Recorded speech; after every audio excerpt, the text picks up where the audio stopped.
Hola a todas y todos, bienvenidos a un video más de Historia de Chile. En el video de hoy conoceremos los inicios de la República Presidencial. Como vimos en el video pasado, este periodo histórico es antecedido por la República Parlamentaria y la terrible crisis social y política que dejó a su paso. La República Presidencial comienza con la promulgación de una nueva Carta Fundamental, pero ¿qué decía exactamente este texto? Con respecto a la figura del presidente, se consagra como jefe de Estado y de gobierno, elegido por mayoría absoluta, y de no alcanzarse la mayoría absoluta, el Congreso es quien decide. También se establecieron periodos presidenciales de 6 años, sin reelección inmediata. En cuanto al poder legislativo, se estableció un Congreso bicameral, compuesto de senadores y diputados.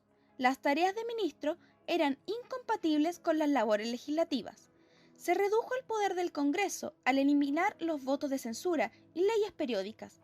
Además, la ley de presupuesto tendría aprobación inmediata si es que el Congreso no votaba en el plazo establecido.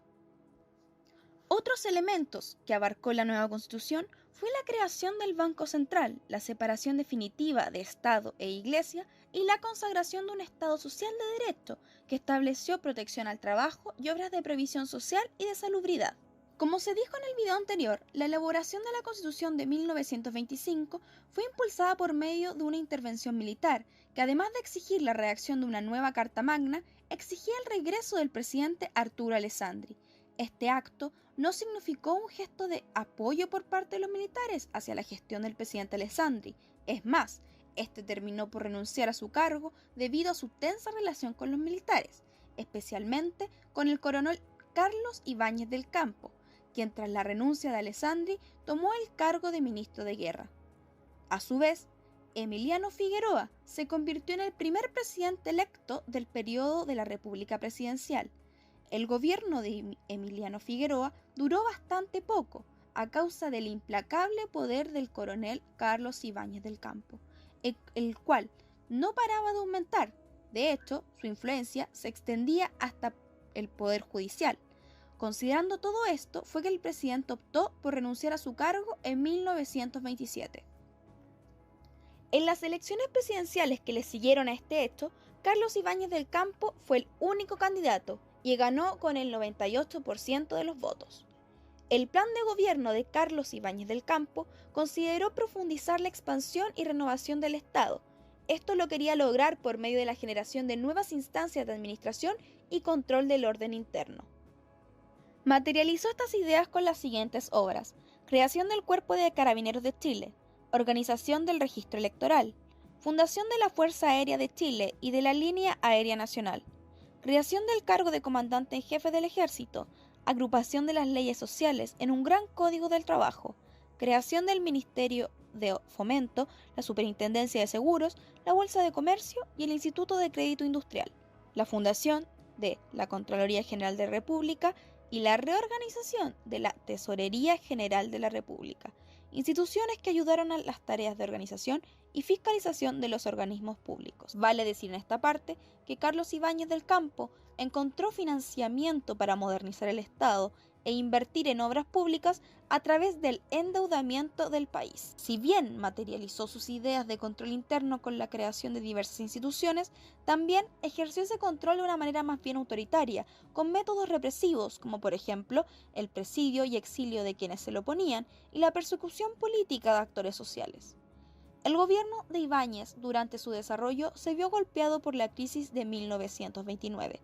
La Gran Depresión fue una crisis financiera mundial provocada por la especulación bursátil, esto es, el aumento del valor en acciones sin un respaldo detrás. Esto culminó con la quiebra de la Bolsa de Nueva York o Wall Street, conocido como el Martes Negro, el cual ocurrió en octubre de 1929. Bastó con que Estados Unidos entrara en crisis para que prácticamente todo el mundo lo hiciera, sin ser Chile la excepción. Este fenómeno afectó tremendamente las economías latinoamericanas. La economía chilena, específicamente, se basaba en la exportación de minerales y su principal comprador era Estados Unidos. Las consecuencias que trajo esta recesión económica se extendieron durante toda la década y más. Hubo una pérdida de las exportaciones, lo que ocasionó el quiebre de las empresas. También un congelamiento de los salarios y un crecimiento del desempleo. La Gran Depresión fue determinante para las propuestas de gobiernos subsiguientes a Ibáñez en cuanto a materia económica. Con el fracaso de un modelo exportador de materias primas, se apostaría entonces hacia otra dirección.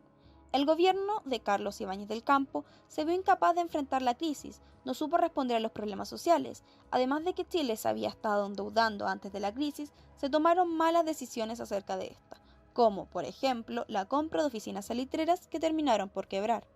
El pésimo escenario económico y un gobierno represivo fueron el detonante de un movimiento social encabezado por obreros y estudiantes. Dicha protesta consiguió la renuncia del presidente el 26 de julio de 1931 y su ida a Mendoza. Desde la renuncia de Carlos Ibáñez del Campo hasta la elección de un nuevo presidente tiempo después, en Chile se vivió la anarquía. Este corto periodo de tiempo se caracterizó por la convulsión política. En 15 meses se sucedieron una decena de gobiernos encabezados por caudillos civiles y militares. Incluso, durante 12 días, Chile fue una república socialista. Con todo en contra, el 30 de octubre de 1932 se realizaron elecciones presidenciales y Arturo Alessandri Palma triunfó en las urnas. Arturo Alessandri asumió la presidencia de un país económicamente en ruinas, con una deuda fiscal exorbitante y con un montón de problemáticas sociales que venían desde hace ya tiempo y empeoraban. El plan de gobierno de Alessandri se centró en tres pilares fundamentales: depurar las Fuerzas Armadas, el mantenimiento del orden público y sanar la economía nacional. Para lograr lo primero y lo segundo, se vio en la obligación de utilizar métodos autoritarios como una fuerte censura a la prensa, prohibición del derecho de reunión y encarcelamientos y deportaciones. Sobre la economía, todo lo dejó en manos de Gustavo Ross, su ministro de Hacienda, quien basó sus acciones en los planteamientos del New Deal de Franklin Delano Roosevelt. Sucintamente, las medidas adoptadas contemplaron el control de importaciones y la instauración de altos aranceles aduaneros, la estimulación de la actividad exportadora y a la vez promoción de la producción interna, la reducción del gasto fiscal y la promoción del empleo por medio de obras públicas. Las medidas adoptadas lograron al menos reducir la desocupación, pero el descontento social no paraba de aumentar. Ahora bien, es posible mencionar algunas obras del gobierno de Alessandri, como la creación de milicias republicanas, la legalización del voto municipal de la mujer, la aprobación de la ley de sueldo mínimo, la ley de medicina preventiva, de responsabilidad estatal para la detección temprana de enfermedades graves y vacunación, un masivo programa de obras públicas y el reinicio del pago de la deuda externa en 1935. A pesar de lo logrado, hubo ciertos sucesos y acciones durante el gobierno de Alessandri que son bastante cuestionables. En primer lugar, la rebelión de Ranquil en 1934, la cual consistió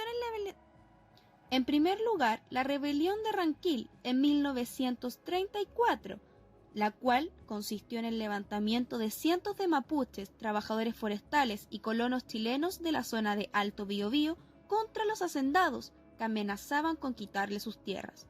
La respuesta a la huelga fue una campaña de represión.